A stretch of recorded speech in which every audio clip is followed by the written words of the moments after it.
How's it going, guys? Sal Natali here for Film Life. Today I'm going to be showing you how to set up a C-stand.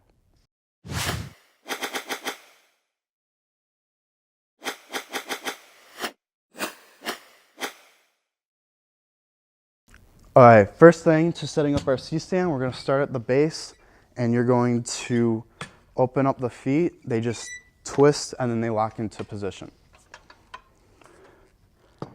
One thing that I'd like to point out before I continue is this has been stored in the proper way, which is having all the knobs on the same side. That way when you're accessing them, they're all there in front of you.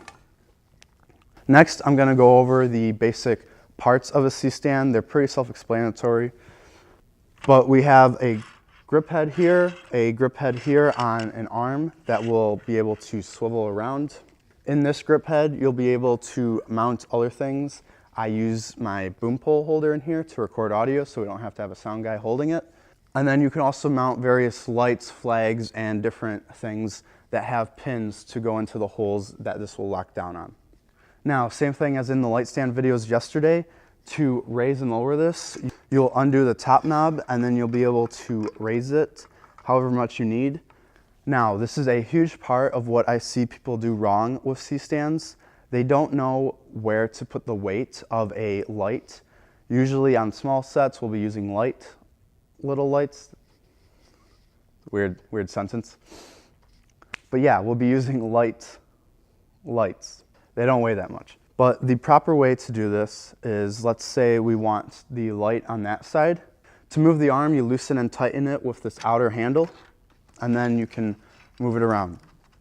I see so many people go like this and mount the light on this side. The thing is, usually your talent is here and other expensive things and other people, which is more important, that you don't want this falling on. And usually your light is also pretty expensive, so you don't want that falling either. When you go this way, it could potentially loosen, especially with a really heavy light, and fall over.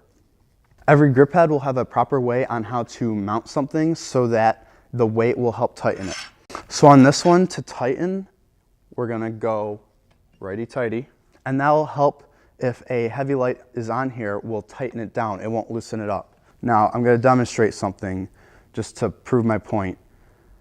If I leave it a little on the looser side, this slightly moves. It's hard to see. But when you put weight on it, you can see I moved a bit down, but it locked itself.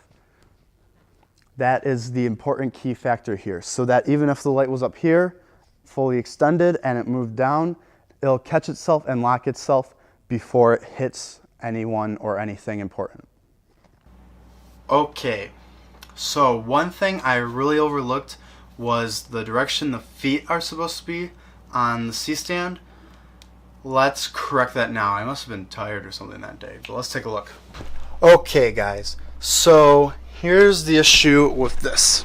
I was pointing the feet wrong. Let's see, we can see the third one there.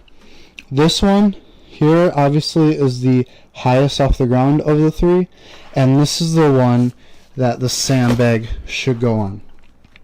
I mentioned that, but the issue is this is the one that is supposed to have the weight over it, so that when it starts to pull, this is the leg that's the furthest up and has the weight on it to stop anything heavy from falling this way. So please take note of that. It was wrong how I had in the demonstration video, and thank God I saw it during editing.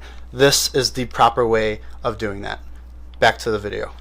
So that is the proper way on how to set up a C-stand. If there's anything I forgot to mention, please feel free to leave it in the comments below. This is a collaborative community. Also, please check out yesterday's video on light stands or one of our other videos, and also please consider subscribing. Thanks.